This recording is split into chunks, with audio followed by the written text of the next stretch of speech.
The following WJR broadcast is brought to you by MESA for good health, good business, and great schools.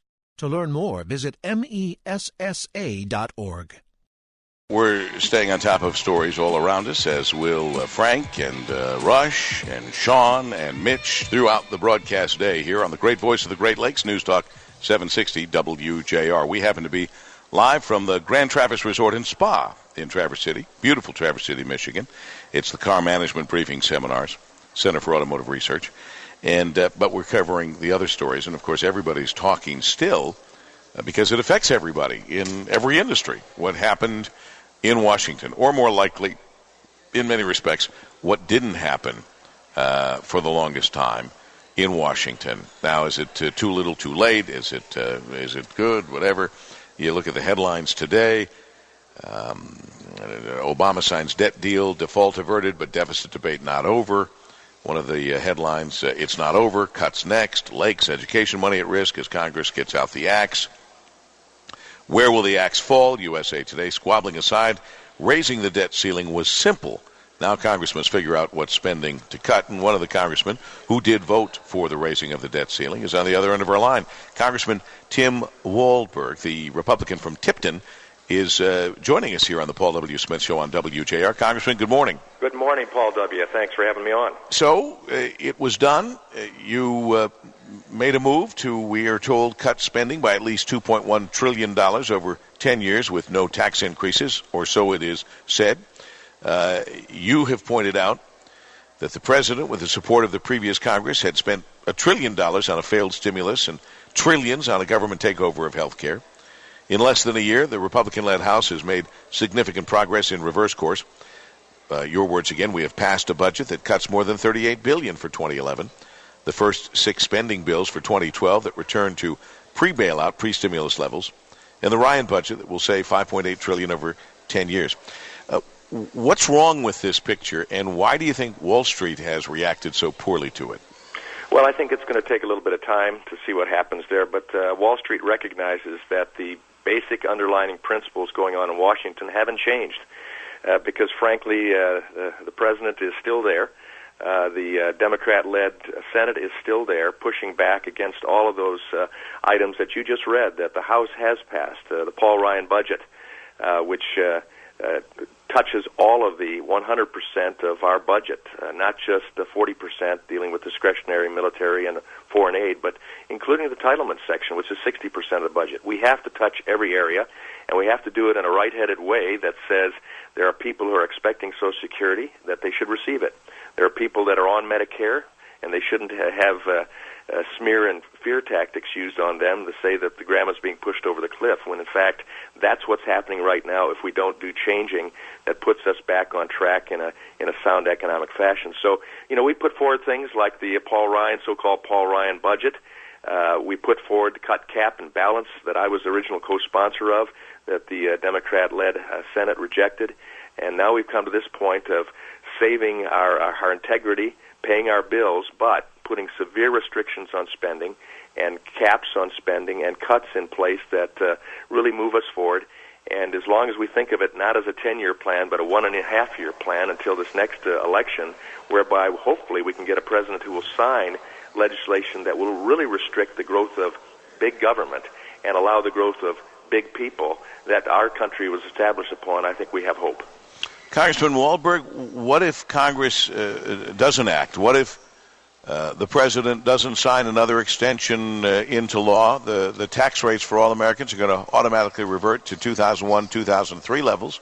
If they don't save, if you will, the Bush-era tax cuts. I mean, he still has a hammer now, and he has a hammer for more taxes. But I think we also have a hammer, Paul W., and you hit it right on the head. I mean, this is a battle of two very, very separate philosophies. And what's going on in Washington right now, because we're able to report on it with good shows like yours and others, Sean and Rush, and even the other side, there's a debate going on that sounds ugly, but at least we're not having duels in the streets like early members of Congress had. And yet, this is what I believe that Thomas Jefferson and Madison and Washington and Adams wanted to take place: strong, passionate debate, and a very difficult effort to move our government any direction. And so it's a debate worth having. Now, right now, we have the benefit that there's an election coming up. We have the benefit that this proposal we passed the other day puts a balanced budget amendment vote to both houses of Congress. And now the people have a chance to start speaking up and telling their members, give us that opportunity like 49 governors have on a balanced budget requirement.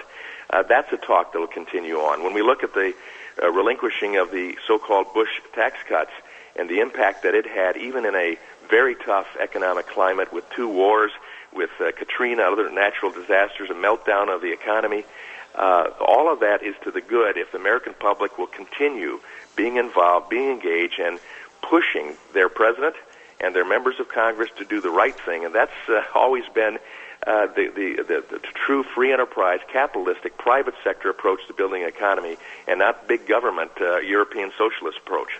Well put, Congressman Tim Walberg, the Republican from Tipton. Well put indeed. And it was the American people who finally said enough is enough. Yeah. Now, my fear is that we lost a bunch of people who have just absolutely decided to drop out of the process altogether because they were disgusted with the way things were coming down or not coming down in Washington. Paul W., I would encourage them to go online and take a look at Thomas Sowell. I know you've had him on your show before. Or Grover Norquist's statements about this recently passed plan. Sowell's commentary of yesterday, let's balance our ideals with reality, I think puts it all in perspective, and I believe that the conservatives, the Tea Partiers, the 912ers, independents that are feeling a bit discouraged now would take heart in seeing what's been accomplished.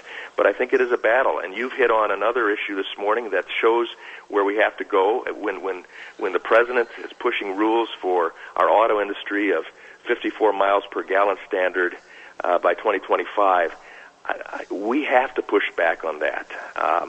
I sit on a committee with Darrell Issa, who chairs the Committee of Oversight and Government Reform, and he indicated just the other day that we are going to take an oversight look at that rule. He comes from California. He knows what those standards, over-abusive standards on fuel economy standards in California are doing.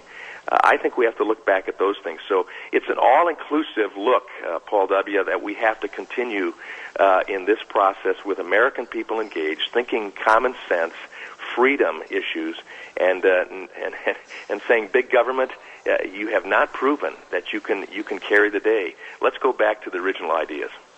Well put. I appreciate that, Congressman. And I'll give my listeners the exact place they can go. If they go to the Drudge Report, you can find Thomas Sowell's writings.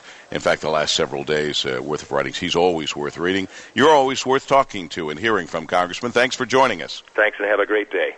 Congressman Tim Walberg, the Republican from Tipton, here on the Paul W. Smith Show at News Talk 760 WJR. Talking about what matters to you.